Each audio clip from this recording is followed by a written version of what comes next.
How are you today, Jody? Good to see you again. Likewise, Bianca.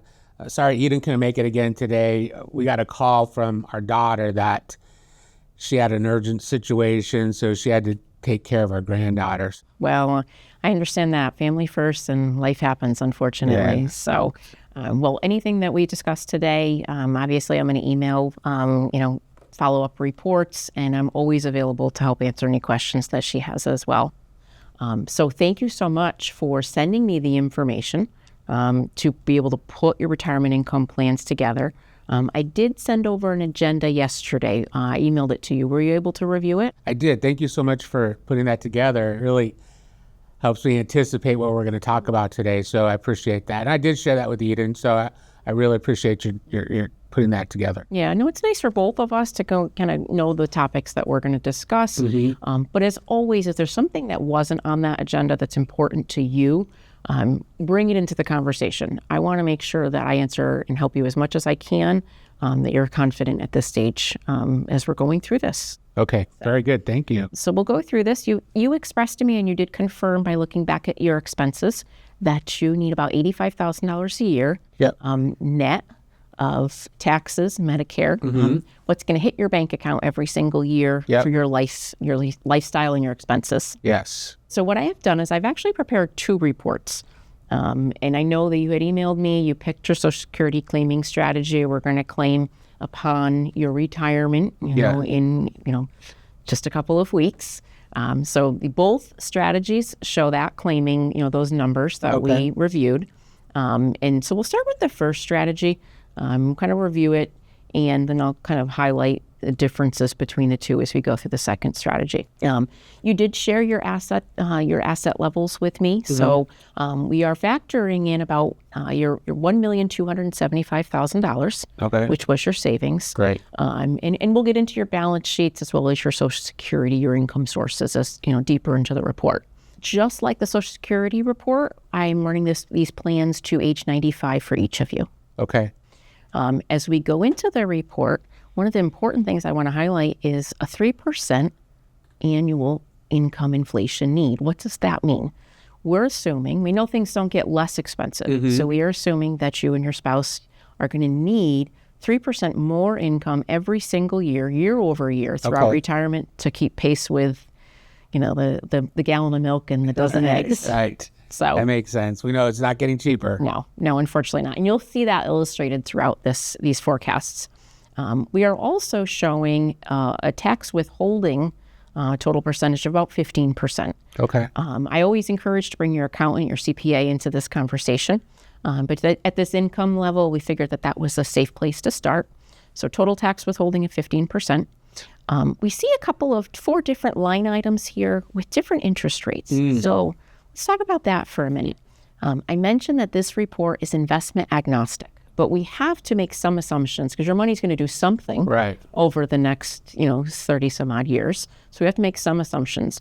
So we are assuming some very conservative rates of return. I know you already expressed that to me, that you and your wife, you don't want to be risky at this stage of your life, and I think that's a very responsible approach. I don't want to bet it all on black. Nope, not at all. So we don't need to do it at this point, and the two of you have done a great job saving. So as you'll see as we go through this report, we are assuming some very modest rates of return over time. So 2%, 4%, 5%, and 6%. So why do we have 4 different rates illustrated here? Yeah, good question. The reason is because it's important to plan where you're going to take income from in retirement.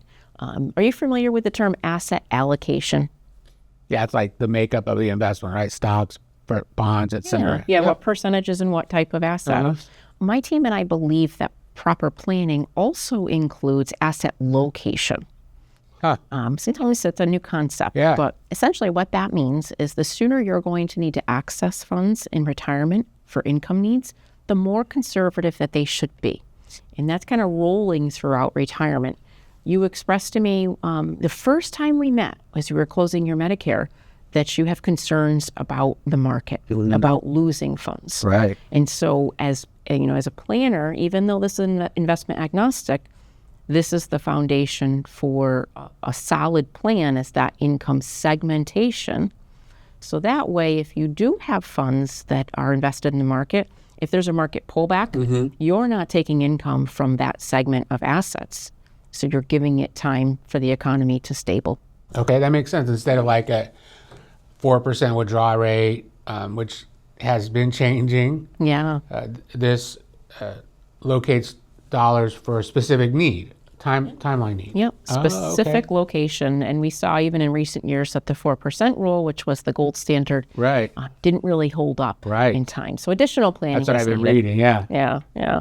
So let's keep moving on. This is your balance sheet. So you shared with me that you have some funds at the bank. You'll see I'm listing your CD and your savings. I am not listing your checking or your money market. Okay. Why? So your checking is your revolving monthly account that you're paying your bills out of. The money market you indicated to me is more for your emergency expenses. So Want that peace of mind. yeah, if you need a new appliance or if there's something that comes out of the blue, you can pull from that account. So there are those different things that you can access without really interrupting the flow of your retirement income stream. Okay. And then we have your investment accounts you've shared with me. We have your 401k, 403b, the joint brokerage account, your IRA, and your wife's Roth IRA. So do these amounts look correct to you? Yeah, I think that matches what I said. Okay. Yeah, and we did some rough estimates, rounded up a little bit. But these are the figures that we're working with. This next page here is your Social Security claiming strategies. So we have your different Social Security amounts. Also, planning for that cost of living adjustment that we planned on before, about 2.5%. Your annual Social Security at $36,000, and your wife's at $30,000. Okay. Yeah. So That's what we decided. this next slide, we won't spend too much time on this graph, but what I do want to point out is here, this $15,000.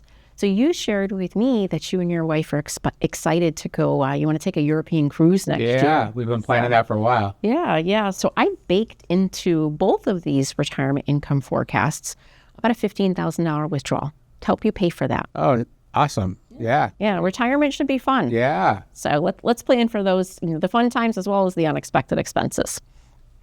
So we'll keep going here. This chart, it's a little busy. There's a lot of numbers, but this is really the impactful chart. This is going to show that forecast for you. So again, we have those assumed interest rates of 2%, 4%, 5, and 6. This column here, the year, this is the year in question. So the year as you move through retirement, the year that we're working with. Okay. Yeah. We have your respective ages for you and your spouse each of those years. Let's skip over to this column right here, this other income column. This other income column, this means your Social Security. Oh, okay. That's like my baseline. Yes, that's your baseline income. That's not, just coming in every month from your benefits. Right. We're going to skip over here. This is the total annual income amount right here. You'll notice it's starting off at $100,000. Right. But you told me you needed $85,000, but that's net. Right. That makes sense. So just kind of keep in mind that column is gross figures. Okay. So this report really shows what you need gross to net that $85,000.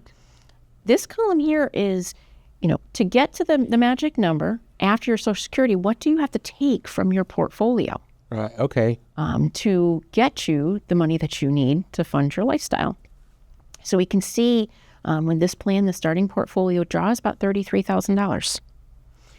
This last column over here, what is the impact of that portfolio draw with these conservative assumed interest rates throughout the next 30 years? What do I have after I took the money? Yep, each year. So, and we can see some of these numbers are, in some years you actually are making money. Okay. Because of that asset segmentation approach. Right. We don't see any major drops in this portfolio asset column because we're not locking in those losses. So again, this is investment agnostic, but that's a key part of the planning.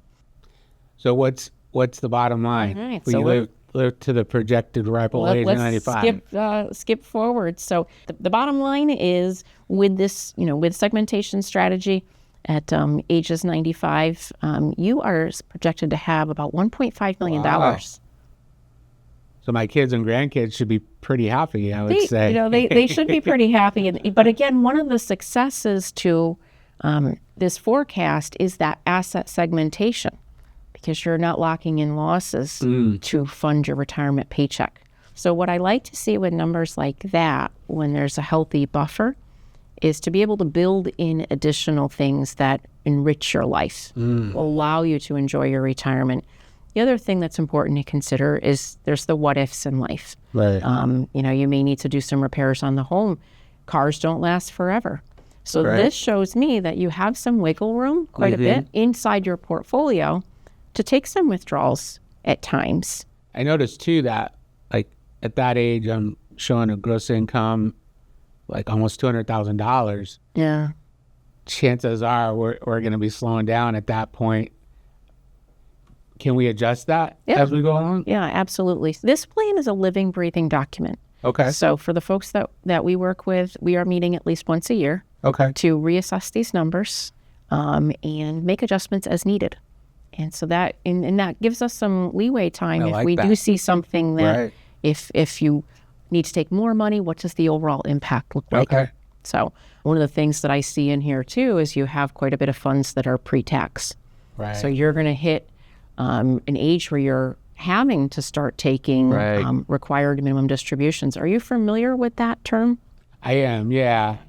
My dad, he had to take that, so I helped him sort of navigate that. So I'm familiar with it, but yeah, unfortunately, Uncle Sam requires us to take money out. Yep. Unfortunately, you've spent all these years saving, tax deferred. And at this point, he wants to tax you on some of that. Yeah. So, but as we can see, and we can do some required minimum distribution calculation to see if it's actually more that you'll be required to take than your actual income need. Okay.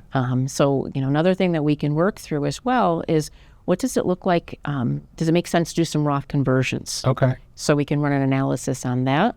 Again, the tax planning, that's also something that my team is available to do and has a great field of expertise in. So let me pause there. I know we covered a lot of information.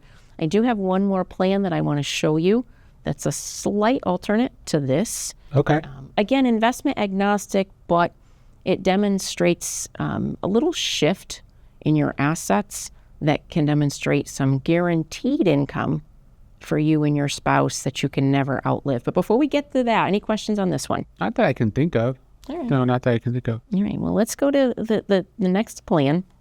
So again, as we go through this, same core fundamentals. Okay. $85,000 net income.